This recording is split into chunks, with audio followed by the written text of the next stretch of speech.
शायद ही कोई ऐसा होगा जो पेटीएम के बारे में न जानता हो। रेडी वाले से लेकर बड़े बड़े ऑफिसेज में इसका इस्तेमाल होता है। फिलहाल आरबीआई ने पेटीएम पेमेंट बैंक पर पाबंदी का ऐलान कर दिया है। आरबीआई के अनुसार पेटीएम की कई सेवाएं 29 फरवरी के बाद बंद हो जाएंगी। आरबीआई ने कहा है कि पेटीएम ने नियमों का उल्लंघन किया है, इसलिए यह फैसला लिया गया है। आरबीआई के इस ऐलान के बाद से पेटीएम के शेयरों में भारी गिरावट आई। गुरुवार को ट्रेडिंग शुरू होने से पहले पेटीएम के शेयर 20% तक गिर गए। आइए जानते हैं कि आरबीआई के वो कौन से नियम हैं जिनका उल्लंघन पेटीएम ने किया है और ये पूरा मामला क्या है। नमस्कार एंड वेलकम, आप देख रहे हैं राइजिंग भारत। मैं हूं अविराज। बीते बुधवार को आरबीआई द्वारा एक प्रेस नोट जारी किया गया। उसमें लिखा गया है कि पेटीएम की ऑडिट रिपोर्ट और बाहरी ऑडिटरों की रिपोर्ट में पाया गया है कि पेटीएम ने लगातार नियमों का उल्लंघन किया है। इसलिए बैंकिंग रेगुलेशन एक्ट 35A नियम के तहत 29 फरवरी के बाद पेटीएम पेमेंट्स बैंक ग्राहक में कोई भी credit, deposit, transaction, wallet, FASTag का इस्तेमाल नहीं कर सकेंगे। आइए जानते हैं पेटीएम ने आरबीआई के आदेश पर क्या कहा है। पेटीएम ने कहा कि 1 मार्च से कई सारी चीजें बदलेंगी, जैसे कि पेटीएम पेमेंट्स बैंक की सेवा रोक दी जाएगी। फास्टैग अकाउंट के बैलेंस का इस्तेमाल कर सकेंगे। फास्टैग अकाउंट में पैसे नहीं डाले जा सकेंगे। एक्सटर्नल बैंक से जुड़े वॉलेट यूपीआई काम करेंगे। पेटीएम ऐप काम करता रहेगा। देखिए, आरबीआई के फैसले का क्या असर होगा, ये समझने के लिए पहले ये जानना जरूरी है कि पेटीएम बैंक होता क्या है और ये आम बैंक से कैसे अलग है। पेटीएम पेमेंट बैंक में केवल पैसे जमा किए जा सकते हैं। उनके पास कर्ज देने का अधिकार नहीं है। वो डेबिट कार्ड तो जारी कर सकते हैं, लेकिन क्रेडिट कार्ड जारी करने के लिए किसी लेंडर रेगुलेटर के साथ डील करनी पड़ती है। यानी ये एक ऐसा बैंक अकाउंट है जिसमें पैसे रखे जा सकते हैं। आमतौर पर मर्चेंट्स को जो भुगतान मिलता है वो उनके पेटीएम पेमेंट अकाउंट में जाता है और फिर उनके बैंक खातों में पैसे ट्रांसफर होते हैं।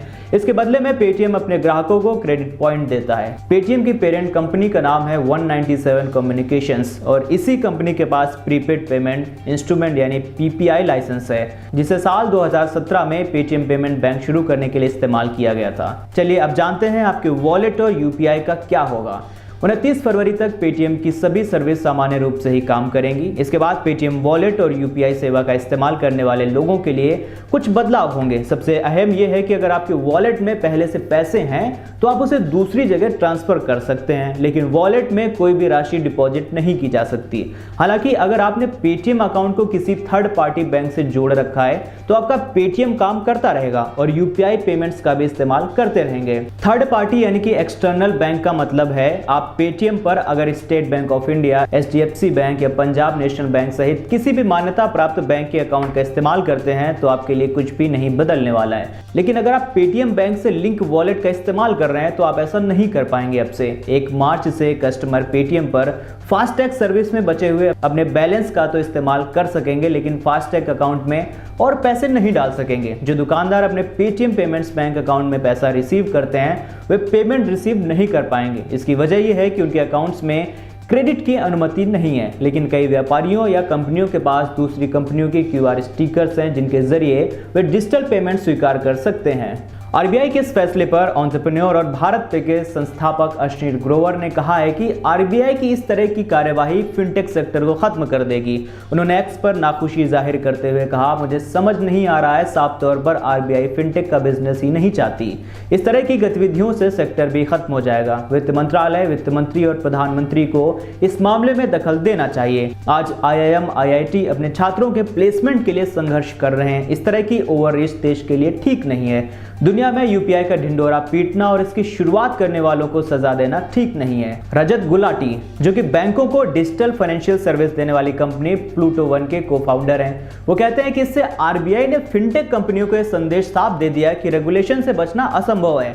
अगर आप लोगों को पेमेंट से जुड़ी सर्विस दे रहे हैं तो लोगों के अधिकारों की रक्षा करने के लिए जो नियम बनाए गए हैं वो नहीं तोड़े जा सकते। मार्च 2022 में आरबीआई ने पेटीएम पेमेंट्स बैंक पर नए ग्राहक जोड़ने पर रोक लगा दी थी। अब जब गहरी छानबीन और बाहरी ऑडिटर्स की रिपोर्ट सामने आई है जिससे नियमों के उल्लंघन की बात साफ हो गई है, तब आरबीआई ने यह फैसला लिया है। इससे फिनटेक बाजार में ये होगा कि कंपनियां नियमों के तहत काम कर रही हैं, उनके लिए आरबीआई का ये फैसला एक अप्रूवल की तरह काम करेगा और इससे ग्राहकों को भी लगेगा कि उनके हितों की रक्षा के लिए आरबीआई खड़ा है। हाँ, 2 दिनों तक इस पर शोर शराबा होगा, लेकिन लंबे समय में ये फैसला बेहतरी और इस बाजार में स्थिरता लाएगा। जब से आरबीआई ने पेटीएम को लेकर आदेश जारी किया है, उसके शेयर के दाम गिरते जा रहे हैं और जानकार मानते हैं कि ये दाम और भी अभी गिरने वाले हैं। गुलाटी कहते हैं कि इसका शेयर धारकों पर जरूर असर होगा।